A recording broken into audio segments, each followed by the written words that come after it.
중등부 여러분, 6월 21일 주일 예배를 저희들이 시작하고자 합니다. 오늘도 저희들이 늘 불렀던 찬양이죠. 임재, 함께 부르면서 하나님께 마음 다해 나아가도록 하겠습니다.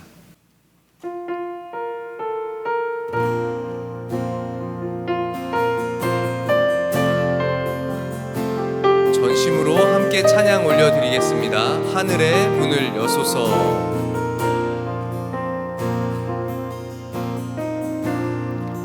하늘의 문을 여소서. 이곳을 주목하소서. 주를 향한 노래가 꺼지지 않으니 하늘을 열고 보소서. 이곳에 임재하소서. 주님을 기다립니다. 기도의 향기가 하늘에 닿으니 주여 임재하여 주소서. 이곳에 오셔서 이곳에 앉으소서. 이곳에서 드리는 예배를 받으소서. 주님의 이름만이 오직 주의 이름만 이곳에 있습니다. 이곳에 오셔서 이곳에 앉으소서. 이곳에서 드리는 예배를 받으소서. 주님의 이름만이 오직 주의 이름만 이곳에 있습니다.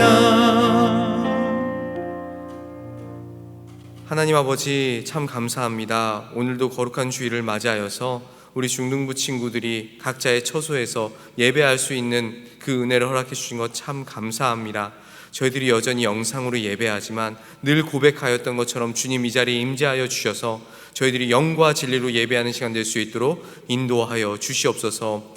예배를 시작하는 시간이 오니 마치는 시간까지 함께하여 주시기를 원합니다. 감사드리며 예수 그리스도의 이름으로 간절히 기도합니다. 아멘. 다 같이 찬송가 1장으로 하나님께 영광 올려드리겠습니다.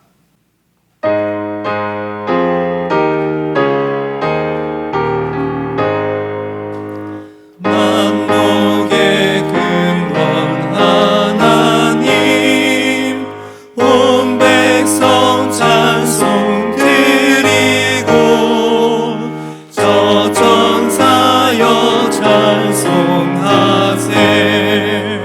찬송 성부 성자 성령. 아멘. 오늘은 교동문 24번 시편 46편의 말씀을 함께 낭독하도록 하겠습니다. 여러분들은 회중 때와 다 같이 때 읽어주시면 되겠습니다. 제가 먼저 읽도록 할게요. 하나님은 우리의 피난처시요 힘이시니 환난 중에 만날 큰 도움이시라. 그러므로 땅이 변하든지 산이 흔들려 바다 가운데 빠지든지 바닷물이 솟아나고 뛰놀든지 그것이 넘침으로 산이 흔들릴지라도 우리는 두려워하지 아니하리로다. 한 시내가 있어 나뉘어 흘러 하나님의 성 곧 지존하신 이의 성소를 기쁘게 하도다. 하나님이 그 성 중에 계심에 성이 흔들리지 아니할 것이라. 새벽에 하나님이 도우시로다. 그가 땅끝까지 전쟁을 쉬게 하시며 활을 꺾고 창을 끊으며 수레를 불사르시는도다. 이르시기를 너희는 가만히 있어 내가 하나님 됨을 알지어다. 내가 문 나라 중에서 높임을 받으리라. 내가 세계 중에서 높임을 받으리라 하시도다. 만군의 여호와께서 우리와 함께 하시니. 다 함께 읽겠습니다. 야곱의 하나님은 우리의 피난처시로다. 아멘. 다 함께 사도신경으로 우리의 신앙을 고백하겠습니다. 전능하사 천지를 만드신 하나님 아버지를 내가 믿사오며 그 외아들 우리 주 예수 그리스도를 믿사오니 이는 성령으로 잉태하사 동정녀 마리아에게 나시고 본디오 빌라도에게 고난을 받으사 십자가에 못 박혀 죽으시고 장사한 지 사흘 만에 죽은 자 가운데서 다시 살아나시며 하늘에 오르사 전능하신 하나님 우편에 앉아 계시다가 저리로서 산자와 죽은 자를 심판하러 오시리라. 성령을 믿사오며 거룩한 공예와 성도가 서로 교통하는 것과 죄를 사하여 주시는 것과 몸이 다시 사는 것과 영원히 사는 것을 믿사옵나이다. 아멘. 지금 이 시간에는 주의 손에 나의 손을 포개고 함께 찬양 올려드리겠습니다.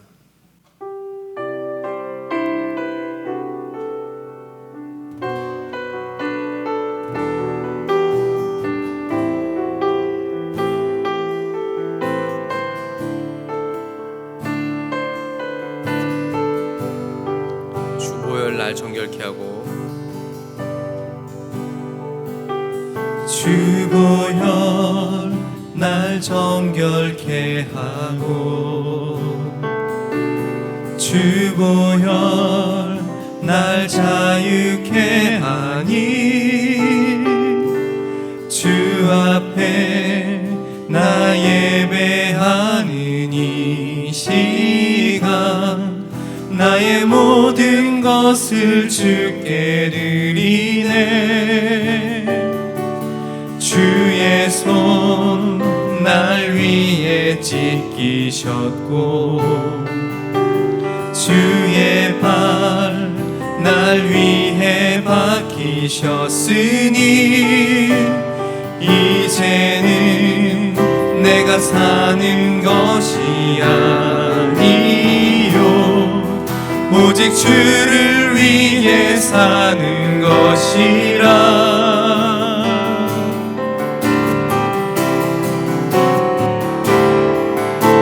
주의 손에 나의 손을 포개고 또 주의 발에 나의 발을 포개어 나 주와 함께 죽고 또 주와 함께 살리라. 영원토록 주 위에 살리라. 한 번 더 부르겠습니다. 주의 손에 나의 손을 포개고 또 주의 발에 나의 발을 포개어 나 주와 함께 죽고 또 주와 함께 살리라. 영원토록 주 위에 살리라. 주 위에 살리라. 주 위에 살리라. 아멘. 저희들 늘 마음을 하나님께 올려놓고 나아가는 중등부 여러분들이 되기를 원합니다. 계속해서 원하고 바라고 기도합니다. 함께 찬양 올려드립시다.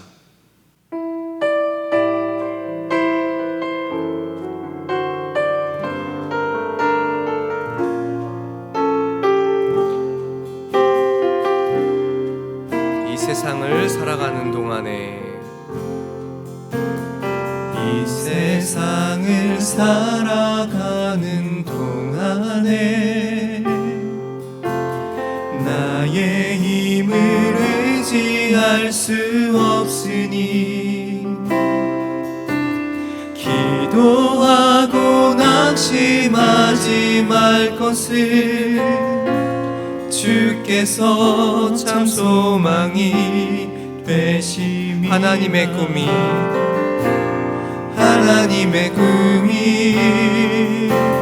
나의 비전이 되고 예수님의 성품이 나의 인격이 되고 성령님의 권능이 나의 능력이 되길 원하고 바라고 기도합니다. 주의 길을 걸어가는 동안에 주의 길을 걸어가는 동안에 세상에 것 의지할 수 없으니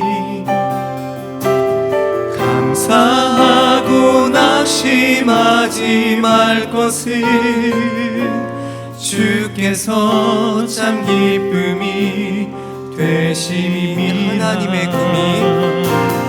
하나님의 꿈이 나의 비전이 되고 예수님의 성품이 나의 인격이 되고 성령님의 권능이 나의 능력이 되길 원하고 바라고 기도. 하나님의 꿈이 나의 비전이 되고 예수님의 성품이 나의 인격이 되고 성령님의 권능이 나의 능력이 되길 원하고 바라고 기도합니다. 우리 중등부 학생들 모두가 정말 하나님의 성품, 예수님의 성품, 성령님의 성품을 닮아서 나아가기를 원합니다. 계속해서 나는 예배자입니다. 함께 고백해 보겠습니다.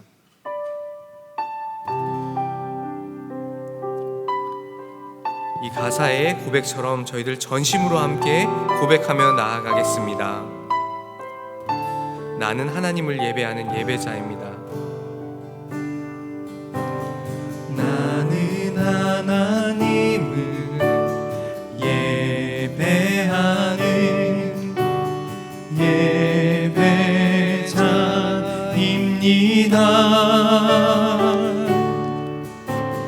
내가 서 있는 곳 어디서나 하나님을 예배합니다. 내 영혼 거룩한 은혜를 향하여 내 마음 완전한 하나님 향하여 이곳에서 바로 이 시간 하나님을 예배합니다. 내 영혼 거룩한 은혜를 향하여 내 영혼 거룩한 은혜를 향하여 내 마음 완전한 하나님 향하여 이곳에서 바로 이 시간 하나님을 예배합니다. 다 함께 기도하겠습니다. 하나님 아버지, 계속 여름을 향해 달려가고 저희들의 삶을 무기력하게 만드는 날씨임에도 불구하고 우리 중등부 학생들 모두가 예배로 나아가게 하신 주님의 은혜 참 감사합니다. 항상 저희들의 삶 가운데 동일하게 역사하시는 하나님 아버지, 주님을 찬양하는 저희가 될 수 있도록 인도하여 주시옵소서. 종식되어져 가는 것 같았던 코로나19가 다시 확산됨으로 저희들은 계속 사회적 거리를 두고 살아가는 반복되는 일상입니다. 중등부 친구들은 물론이고 모든 대한민국의 사람들이 힘들어하고 지쳐가고 있습니다. 언제 끝날지 모르는 이 사태가 우리가 너무 얽매이고 긴장하는 것으로 그치지 않게 하시고 이 상황이 빨리 종식될 수 있기를 함께 기도하는 모두가 될 수 있도록 인도하여 주시옵소서. 계속해서 나라의 유정자들을 위해서 기도하고 모든 것들을 위하여서 준비하고 헌신 봉사하는 사람들을 위해서 기도하고 저희들 각자의 삶 가운데 얼마나 더욱더 하나님께 나아가야 하는지 저희들의 신앙을 돌아보기를 기도하는 모두가 될 수 있도록 인도하여 주시옵소서. 중등부 학생들 등교 수업을 계속 진행하고 있습니다. 각자 등교하는 일수가 조금씩은 다르지만 이 등교 수업을 진행하는 모든 상황들을 살펴보면 쉽지 않다는 것을 저희들이 알게 됩니다. 우리 중등부 친구들의 건강과 안전을 책임져 주시고 이런 상황일 때일수록 무엇을 먼저 바라보고 무엇에 집중해야 하는지 하나님께서 알게 하여 주시기를 원합니다. 하나님께서 저희들의 삶을 허락하신 그 이유를 확인할 수 있게 하여 주시고, 저희들이 아직 어리지만 어리다고 그것으로 그치는 것이 아니라 하나님의 장성한 분량에 이룰 수 있도록, 온전히 나아갈 수 있도록 우리 중등부 친구들을 하나님께서 세워주시고 인도하여 주시옵소서. 저희들 계속 간구하고 있습니다. 이 코로나19 바이러스로부터 빨리 상황이 종식되어서 예배 공간에서 함께 예배하고 교제할 수 있도록 하나님 은혜를 더하여 주시옵소서. 주님의 때에 마무리되어 함께 예배할 수 있기를 기대합니다. 하나님 함께하여 주시옵소서. 저희들 멈추지 않고 계속 창세기를 보고 있습니다. 저희들 이 창세기 말씀 한 절 한 절을 볼 때 어떤 마음으로, 어떤 생각을 가지고 세상을 살고 하나님 앞에 서야 하는가를 알게 하는 시간이 될 수 있도록 하나님 인도하여 주시옵소서. 지금 이 시간 말씀을 받습니다. 받는 말씀을 통하여서 저희들의 삶 가운데 적용되고 나타날 수 있도록 인도하여 주시기를 원하오며, 우리의 모든 것 되시는 예수 그리스도의 이름으로 간절히 기도합니다. 아멘.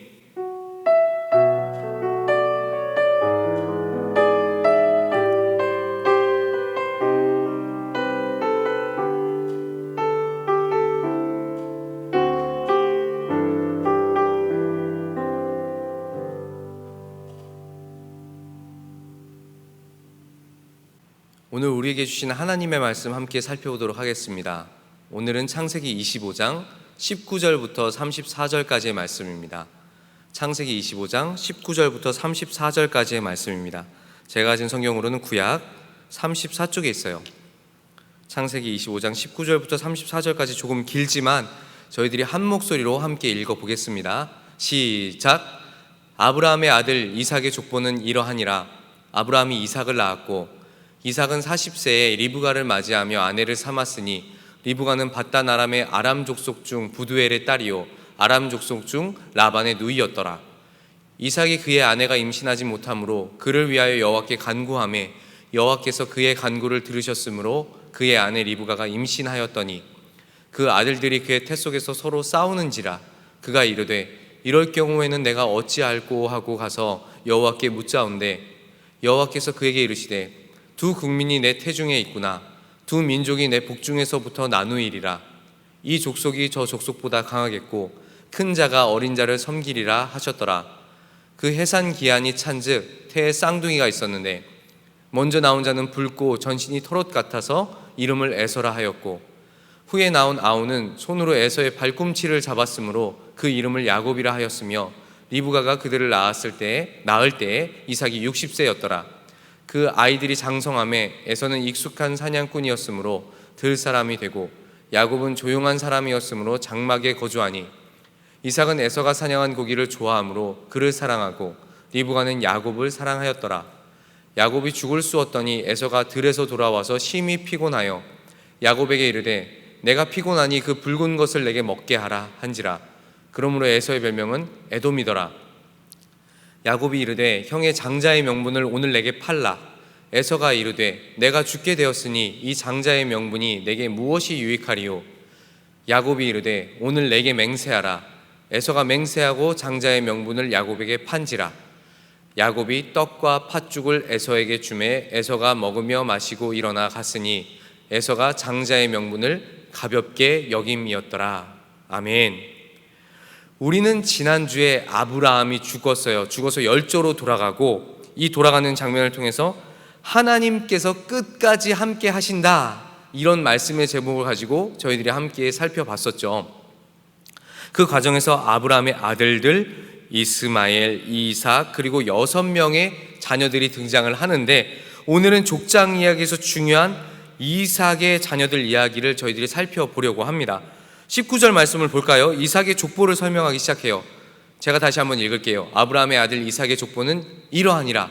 아브라함이 이삭을 낳았고, 그리고 바로 이어서 20절 볼까요? 이삭은 40세에 리브가를 맞이하여 아내를 삼았으니 리브가는 밧단 아람의 아람 족속 중 부두엘의 딸이요 아람 족속 중 라반의 누이였더라. 여기서 20절에서 말하기를 이삭은 40세에 리브가를 맞이했다, 이렇게 설명을 합니다. 후대 랍비 전통을 보면은요, 남자가 결혼하는 나이가 최소 18살 정도라고 이야기를 하고 있거든요. 그리고 20세까지 결혼을 하지 않으면 그 사람은 하나님께 저주를 받은 것으로 여겼습니다. 지금 저희들의 상황과는 좀 사뭇 다른 것 같아요. 저희들은 30세에 뭐 결혼을 할 수도 있고 40세에 결혼을 할 수도 있어요. 살다 보면 그럴 수도 있다고 저희들이 생각하는 시대 속에 살고 있어요. 그러나 이 당시는 그렇지 않았나 봐요. 18살에서 20살 사이에는 결혼을 했어야만 합니다. 그렇지 않으면 하나님의 저주를 받았다라고 그들은 생각할 수 있었을 거예요. 문제는 지금 이삭이 아브라함 다음의 족장으로 이어가야 할 사람인데 40세라는 나이까지 아내가 없어요. 그러면 스스로 어떤 생각을 하겠습니까? 하나님, 나는 어떻게 된 겁니까? 하나님의 저주를 받은 겁니까? 하나님 저를 저주하시는 건가요? 그런 생각을 할 수도 있을 법한 상황이 지금 이삭이 겪고 있는 상황이라는 겁니다. 그러나 그렇게 나이가 들었음에도 불구하고 이삭은 자신이 결혼을 못한 것에 대해서 비관적이거나 비판적인 시각을 가지고 있지 않았어요. 뭐 자신을 막 다그쳐서 내가 원하는 사람 아무나랑 결혼할 거야, 내 눈에 보이는 저 사람 이쁜 사람, 나 저 사람이랑 결혼해야지, 그렇게 하지도 않았습니다. 그저 아버지 아브라함이 종을 통해서 정해 주시는 대로 그 결혼을 이어가려고 했어요. 지금 우리로서는 도저히 이해할 수가 없죠. 아니, 얘는 자아 정체성이 뭐 어떻게 된 사람이야? 자신의 의견이 없나? 아니, 어떻게 아빠가 결혼하라고 그 사람하고 그냥 마음대로 자신의 의견도 없이 생각도 없이 그냥 결혼을 할 수가 있지? 이렇게 생각할 수가 있을 텐데 이삭은 그렇지 않았나 봐요. 하나님과 늘 동행하고 기도했던 아버지, 그 아브라함을 굉장히 믿고 신뢰했던 것 같아요. 그래서 전혀 의심 없이 리브가를 아내로 맞이합니다. 그런데 그렇게 문제가 끝나는 게 아니라 어려움은 계속됩니다. 21절 말씀을 잠깐 볼까요? 이삭이 그의 아내가 임신하지 못함으로, 이삭의 아내가 임신을 하지 못하는 거예요. 40세에 결혼을 했습니다. 근데 아내가 임신을 하지 못합니다. 정말 황당한 사건이라는 거예요. 왜냐하면 아브라함의 종은 리브가가 이삭에게 좋은 배필인지 아닌지를 하나님께 기도하고 나름 시험해보고 판단하여서 데려왔단 말이에요. 그러면 지금 리브가라는 사람에게는 문제가 전혀 없어야만 하는 게 맞다고 생각됩니다. 그런데 지금 리브가는 자녀를 임신하지 못해요. 그 당시 상황으로서는 아내가 자녀를 임신하지 못하는 것은 굉장한 문제였어요. 이거야말로 저주를 받은 거였거든요. 그러면 지금 이삭의 마음은 어떻게 됐을까? 이런 상상을 해볼 수도 있습니다. 아니, 내가 믿었던 하나님과 동행한다고 생각했던 아버지, 대체 어떻게 된 거지? 어떤 결심을 해서 나에게 리브가를 소개시켜 준 거야? 아내라고 데려온 거지? 무슨 일이 있었던 거야? 더 나아가서는 하나님을 원망할 수도 있습니다. 하나님, 내 나이 40에 결혼 정년기도 다 지나서 아내랑 결혼을 하게 되었는데 이 아내라는 사람은 지금 임신을 하지 못해요. 어떻게 하는 겁니까? 어떻게 살아야 합니까? 이렇게 하나님까지도 의심할 수 있었어요. 그런데 지금 21절 말씀을 보면 이삭은 그런 행동이 전혀 없습니다. 오히려 임신하지 못했을 때 어떻게 합니까? 아내를 위해서 여호와께 간구했다라고 이야기를 합니다. 그러자 그의 간구를 들으셔서 아내 리브가가 임신할 수 있게 됩니다. 하나님께서 이삭의 목소리를 들으신 겁니다. 그렇게 드디어 리브가가 2명의 자녀를 잉태하고 낳게 됩니다. 그런데 또 황당한 사건이 벌어집니다. 이 녀석들은 뱃속에서부터 서로 싸웁니다. 2명의 자녀가 뱃속에서부터 싸우는데 그 싸운다라는 동사를 지금 확인해 보면 짓누르다, 구약에서는 여러 번 압제하다라는 뜻으로 사용을 했거든요. 그러면 뱃속에서부터 이 2명의 자녀들은 정말로 치열하게 싸웠다는 거예요. 치고 받고 하는 건 잘 모르겠지만 엄마 뱃속에서부터 굉장히 세게 싸웠다는 겁니다. 이 세게 싸웠다는 게 저는 사실 그렇게 와닿지 않거든요. 여러분도 잘 모르겠죠. 쌍둥이를 낳아보지 않아서 모르겠어요. 어렸을 때 제가 이제 자녀를 낳으려고 하는 시점, 아내가 자녀를 잉태해서 낳으려고 하는 시점에 배를 보면, 이게 만져보면 애가 이렇게 배를 이렇게 퉁퉁퉁 치는 건 느낄 수 있어요. 근데 두 자녀가 그 안에서 싸운다? 이거는 제가 잘 모르겠습니다. 아무튼 그랬대요. 이때 여호와께서는 이렇게 말씀합니다. 큰 자가 어린 자를 섬긴다. 아주 의미심장하죠. 큰 자가 어린 자를 섬긴다. 이 말씀을 해 주십니다. 그리고 때가 차서 뱃속에 있던 자녀들이 세상 속으로 나오게 됩니다. 25절에서는 이 쌍둥이의 모습이 묘사되고 있는데 이렇게 설명을 하죠. 먼저 나온 자는 붉고 전신이 털옷 같아서 이름을 에서라 하였고, 첫째가 붉고 전신이 털이 많아서 이름을 에서라고 했답니다. 제가 이미지를 잠깐 보여드릴 텐데요. 여러분 이 누군지 아시나요? 마블 코믹스 엑스맨에 보면 울버린이라는 사람인데요. 뭐 얼굴에 털이 많죠. 지금 머리도 털이 많고 얼굴도 털이 많고 지금 옷을 입고 있는데 저 사람이 옷을 벗으면 가슴에도 털이 굉장히 많아요. 아마도 에서의 모습은 저렇게 생기지 않았을까 싶어서 제가 저 이미지를 가져왔습니다.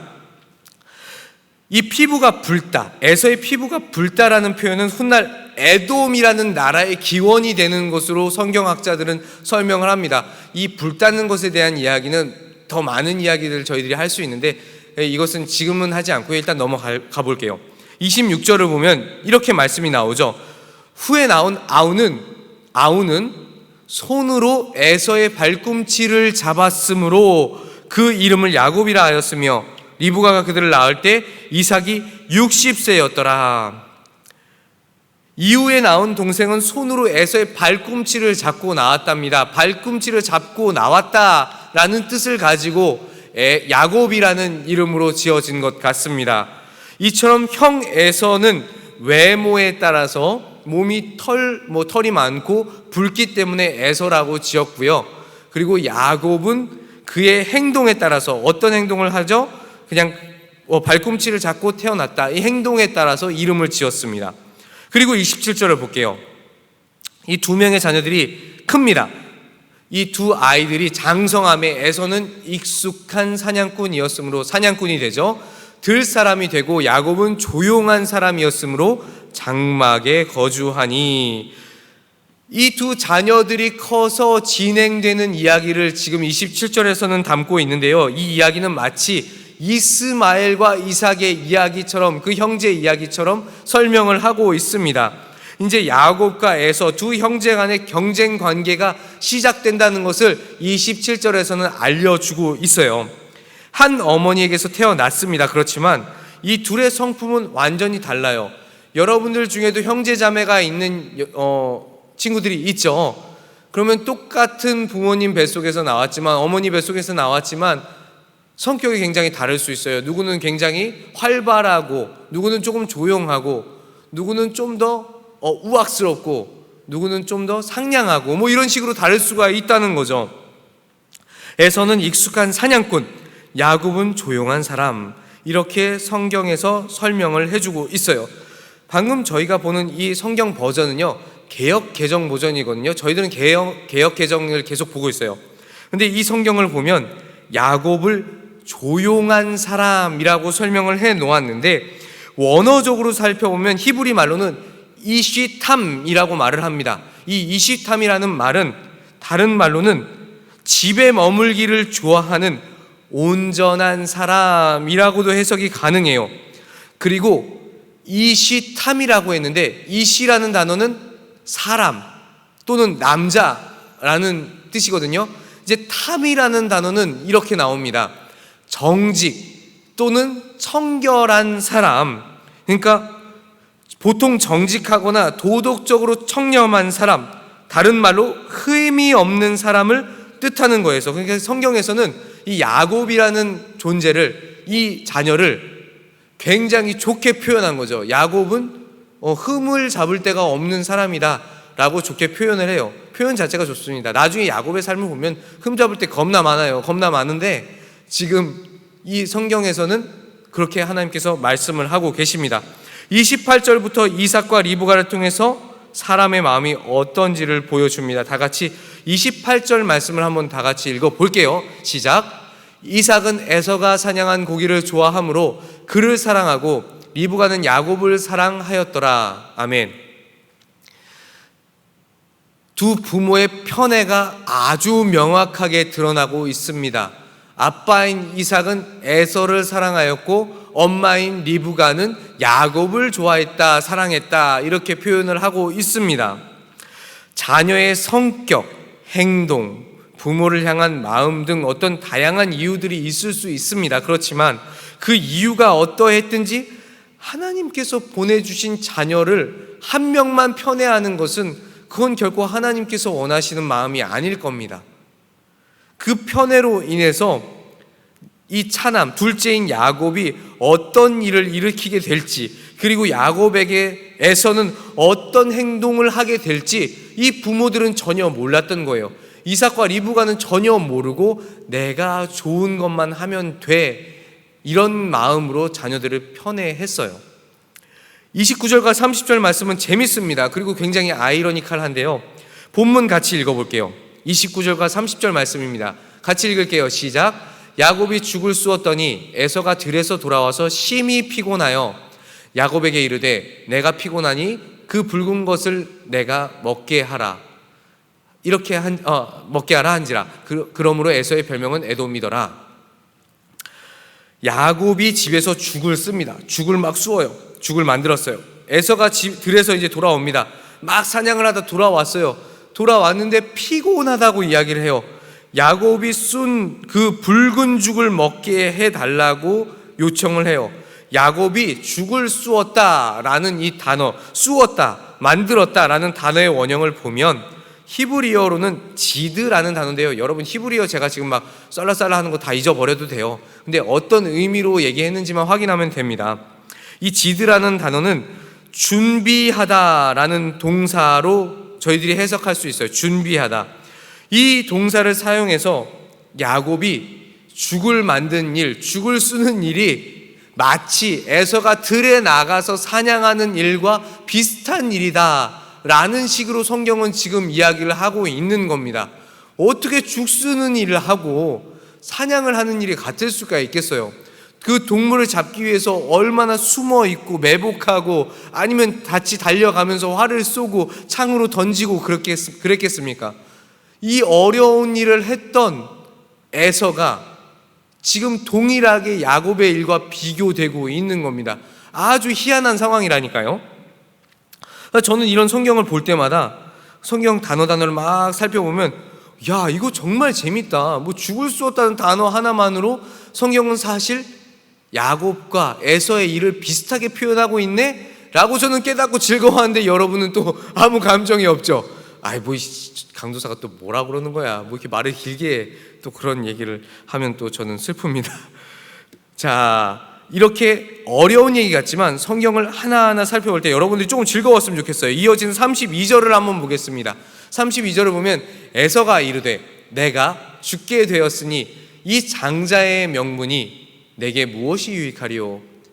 장자의 명분이 내게 무엇이 유익하냐? 사냥꾼인 에서는 장자권을 팔아서라도 먹을 것을 찾는 것이 더 맞다. 내가 지금 굶주렸다. 장자의 명분은 아무것도 아니다 라고 이야기를 하고 있는 거예요.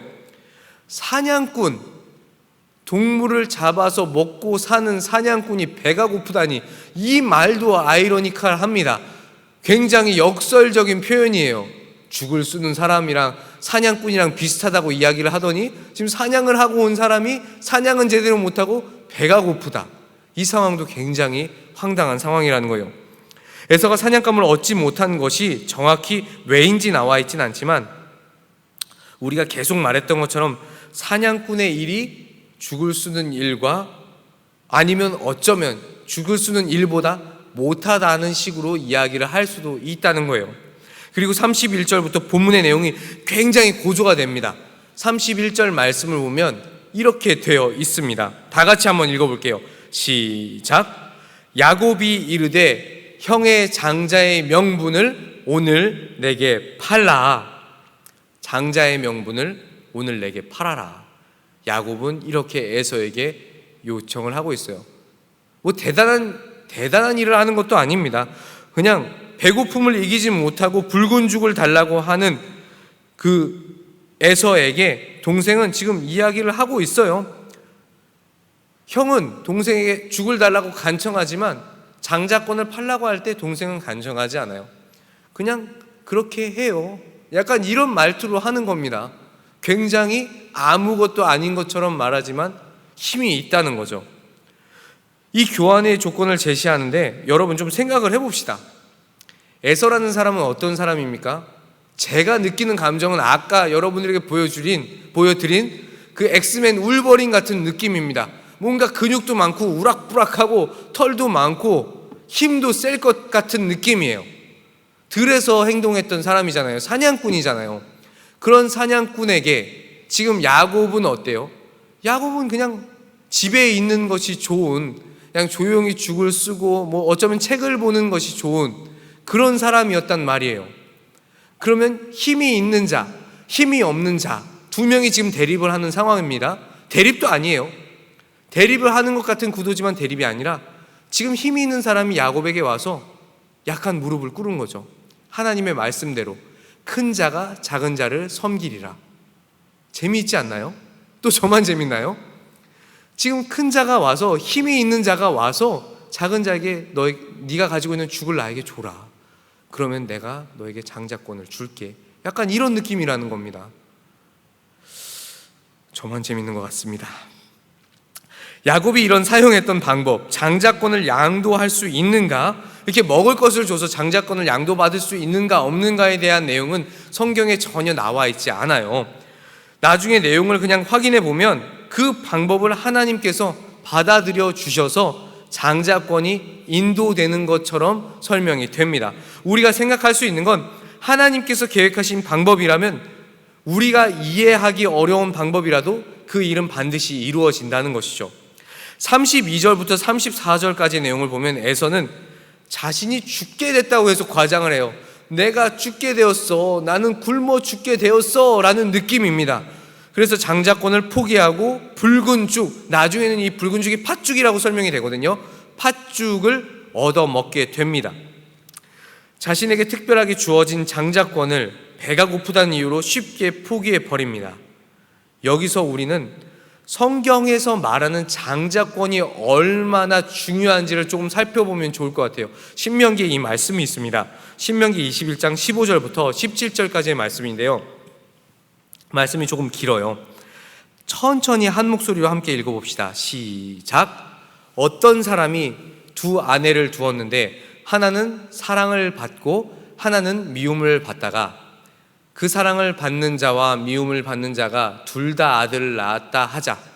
그 미움을 받는 자의 아들이 장자이면 자기의 소유를 그의 아들들에게 기업으로 나누는 날에 그 사랑을 받는 자의 아들을 장자로 삼아 참 장자, 곧 미움을 받는 자의 아들보다 앞세우지 말고 반드시 그 미움을 받는 자의 아들을 장자로 인정하여 자기의 소유에서 그에게는 두 몫을 줄 것이니 그는 자기의 기력의 시작이라. 장자의 권리가 그에게 있음이니라. 아멘. 지금 성경은 아주 독특한 정의를 내리고 저희들에게 설명을 해주고 있어요. 한 가정의 아버지는 장자를 주요 상속인으로 인정해야 된다. 장자한테 상속을 해야 된다. 이런 이야기를 하는 겁니다. 그가 밉다고 유산을 다른 자에게 주는 것이 아니라 장자에게 유산을 다른 아들보다 2배나 허락해야 된다라고 이야기를 하는 거예요. 내 맘대로 할 수 있다는 게 아니죠. 그런데 오늘 본문 34절에서 야곱은 장자의 명분을 나에게 팔고 오늘 내게 맹세해라 라고 형에게 제안을 합니다. 에서가 장자로서 누릴 모든 특권을 포기하는 맹세를 하라는 거죠. 성경은 야곱이 보여준 이런 약삭빠르고, 진짜 약삭빨라요. 이 녀석 보통 녀석이 아닙니다. 약삭빠르고 장자권을 획득하고자 했던 그 상황을 책망할 만도 해요. 그런데 성경에서는 책망했다는 얘기는 전혀 없습니다. 그냥 뭐라고 했는지 에서만 책망하는데 34절 말씀을 봅니다. 다 같이 볼게요. 34절 같이 읽어봅니다. 시작. 야곱이 떡과 팥죽을 에서에게 주매 에서가 먹으며 마시고 일어나 갔으니 에서가 장자의 명분을 가볍게 여김이었더라. 아멘. 이게 중요하다는 겁니다.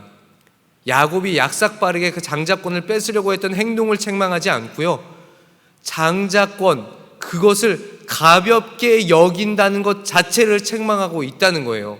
성경은 그것에 대한 것을 문제 삼고 있습니다.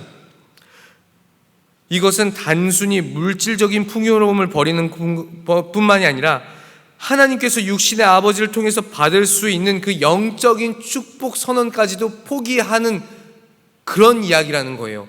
그러니까 지금 에서를 성경은 책망하고 있는 겁니다. 오늘 말씀에서 이삭과 리브가가 자신의 마음대로 자녀를 편애하고 내가 좋은 사람만 사랑하고, 에서와 야곱이 서로 마음대로 장자의 권한을 양도하고 양도받는 내용을 통해서 우리가 살펴볼 것은 단 한 가지입니다. 다 같이 오늘의 말씀의 제목 천천히 한번 읽어보도록 하겠습니다. 다 같이 읽을게요. 시작. 내 마음보다 하나님의 마음으로. 다시 한번 읽겠습니다. 한 번 더 읽을게요. 시작.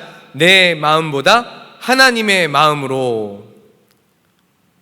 그렇습니다. 일단 관계적인 것에 있어서 내가 더 마음이 간다고, 나와 마음이 맞는다고 내 눈에 좋은 사람만 사랑하고 맞지 않는 사람을 차별하는 것은 하나님께서 우리에게 허락하신 마음이 아니라는 겁니다. 마태복음 22장 37절부터 40절 말씀을 다 같이 한번 살펴봅니다. 이 말씀을 통해서 어떻게 우리가 행동해야 하는지 명확하게 확인해 볼 거예요. 다 같이 한번 읽어봅시다. 시작.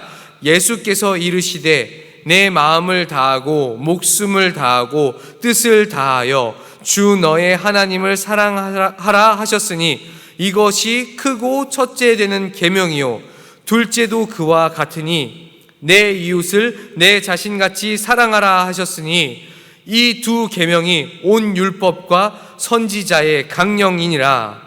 아멘. 이웃을 자신과 같이 사랑하는 것, 바로 하나님께서 원하시는 마음이라는 겁니다. 내 마음대로 내가 좋은 사람만 편애하는 것이 아니라 그 누가 되었든지 그 사람을 품고 사랑하는 게 지금 하나님께서 원하는 마음이라는 거예요. 그리고 두 번째로 하나님께서 허락하신 각자에게 맡겨진 그 직분, 장자가 되었으면 장자, 차남이 되었다면 차남, 그리고 학생이 되었다면 학생, 성도의 신분이라면 성도, 그 신분을 귀하게 여겨야 한다는 것입니다. 지금 여러분들은 학생입니다. 학생의 신분을 굉장히 중요하게 여기고 준비하고 최선을 다해야 되겠죠. 그러나 더 중요한 것은 여러분들 성도라는 겁니다. 화평교회에서 하나님의 말씀을 듣고 나누고 교제하는 성도라는 거예요. 이 직분을 하찮게 여기는 것이 아니라 최선을 다해서 그 직분 감당을 위해서 여러분들이 나아가야 하는 것, 그것이 여러분들에게 지금 필요한 마음이라는 것입니다.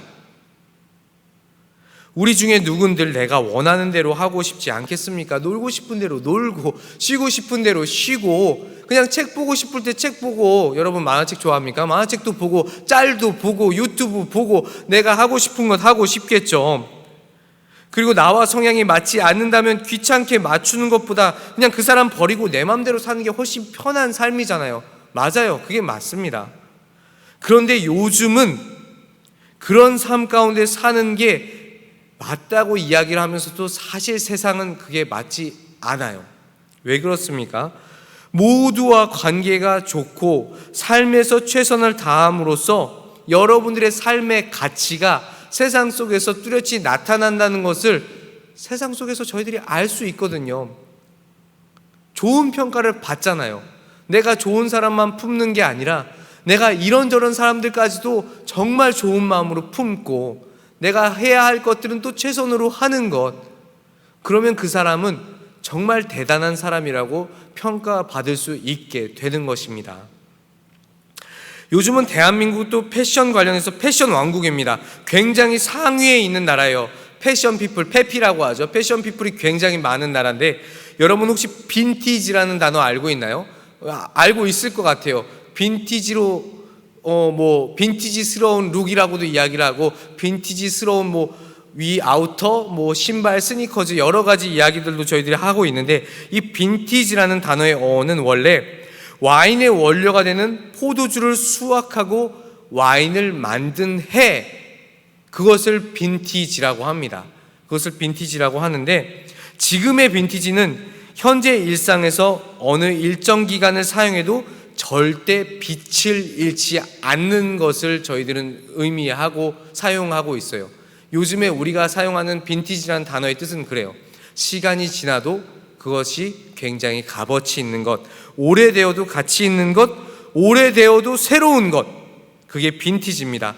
우리가 이런 빈티지와 같은 모습이 되어야 한다는 겁니다. 하나님께서는 저와 여러분들을 세상의 빛으로 부르셨습니다. 맞죠? 여러분들은 세상의 빛으로 부름을 받았어요. 학생의 신분으로서 공부도 중요합니다.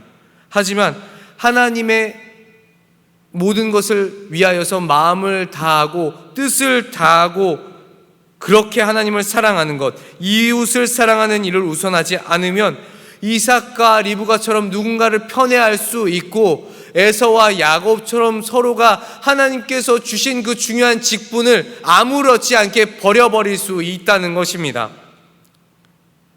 이제 말씀을 맺으려고 합니다. 성경에서 말하는 빈티지의 의미, 그것은 오래될수록 가치가 있고 빛이 날 수 있는 것이라고 이야기를 하는데, 그것은 바로 뭘까요? 그 방법 단 한 가지입니다. 여러분들의 책상 앞에 있을 거예요. 책상 앞에 있는 그 성경을 깊이 보는 겁니다. 말씀을 자주 읽고 정말 진지하게 예배하면서 듣고 기도하는 것, 그것이 여러분들의 삶 가운데 시간이 지날수록 빛을 발할 수 있는 방법, 빈티지라고 이야기를 하고 있는 겁니다. 귀찮아도 여러분 조금만 더 말씀 보세요. 진짜로 말씀 보세요. 그리고 피곤해도 여러분 예배 제대로 드리세요. 요즘에 우리가 계속해서 영상으로 예배를 드리다 보니까 영상을 대충 드리는 거, 여러분 모두가 제대로 드리고 있다고 저는 조금 느껴지지 않는 것 같아요.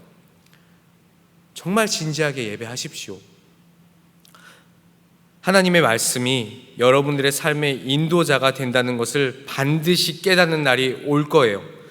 하나님의 마음으로 빛이 나는 우리 중등부 학생들, 우리 교사님들, 제가 될 수 있기를 간절히 소망합니다. 리얼 빈티지가 됩시다. 기도하겠습니다. 하나님 아버지, 우리가 모두 내 마음대로 편향되어 세상의 논리대로 살지 않기를 원합니다. 내 마음이 아닌 하나님의 마음으로 세상을 바라보며 극복할 수 있도록, 승리할 수 있도록, 이길 수 있도록 인도하여 주시옵소서. 시험을 봐야 하는 순간이 온다면 스스로 최선을 다하되 하나님께 먼저 지혜를 구하게 하시고, 예배를 드려야 하는 순간이 온다면 예배에 집중할 수 있는 은혜를 구하게 하여 주시옵소서. 그리고 때때마다 하나님의 말씀을 묵상할 수 있는 그런 시간을 하나님께서 열어주시옵소서. 그리하여 시간이 갈수록 우리 중등부 한 명 한 명이 더욱 빛나는 하나님의 자녀로 세상 속에서 승리하게 하여 주시옵소서. 예배를 받아주신 것에 감사하오며 예수 그리스도의 이름으로 간절히 기도드립니다. 아멘. 네, 광고하도록 하겠습니다. 계속 현장 예배 관련해서 광고를 한동안 했었는데, 일단 현재 상황에서는 현장 예배 재개를 언제 해야 될지 계속 고민하고 있어서 저희들이 준비가 어느 정도 명확하게 되는 대로 다시 광고할 테니까요, 현장 예배는 조금만 기다려 주시면 좋겠고요. 우리 중등부 친구들이 등교 수업을 진행하고 있잖아요. 여러분들의 건강을 책임져 주시기를 계속 기도하고 있어요. 여러분들 학교를 다니시거나 학원을 다니시거나 아무튼 여러 가지 일정들을 볼 때 건강할 수 있기를 여러분 스스로도 꼭 기도하시고요. 조심하고 우리 아프지 맙시다. 아시겠죠? 그리고 계속해서 예배 관련 광고합니다. 예배 관련해서 광고를 할 텐데요. 유튜브 영상을 오전 10시에 여러분들에게 보내드리고 있어요. 영상 링크를 보내드리는데, 제가 요즘에는 20분 정도 조금 일찍 보내드려요. 예배 준비하시라고 보내드리니까 여러분들이 잘 준비를 해주셔서 예배 드려줬으면 좋겠어요. 계속 인증샷을 저한테 보내주시는 게 저조해요. 여러분들이 예배를 잘 드리고 있지 않다는 것을 이런 걸로 제가 느끼는 것 같아요. 그러니까 여러분들이 예배를 잘 드리고 있다면 여러분들 얼굴 굳이 찍어주시지 않으셔도 되고요. 예배 드리는 장면만, 그 상황만 찍어서 저한테 보내주시면 좋겠어요. 그러면 우리 친구가 잘 예배하고 있구나, 그렇게 확인할 수 있을 것 같아요. 물론 얼굴을 못 본 지 오래됐기 때문에 지난주에도 말씀드렸지만 여러분들이 얼굴을 조금 비춰주셔도 상관없어요. 여러분들 편한 대로. 그러나 꼭 인증샷을 보내주시기를 부탁드립니다. 한 주도 건강하시고 모두 힘내세요. 다 같이 주기도문으로 주일 예배를 마치도록 하겠습니다. 하늘에 계신 우리 아버지여, 이름이 거룩히 여김을 받으시오며 나라가 임하시오며 뜻이 하늘에서 이루어진 것 같이 땅에서도 이루어지이다.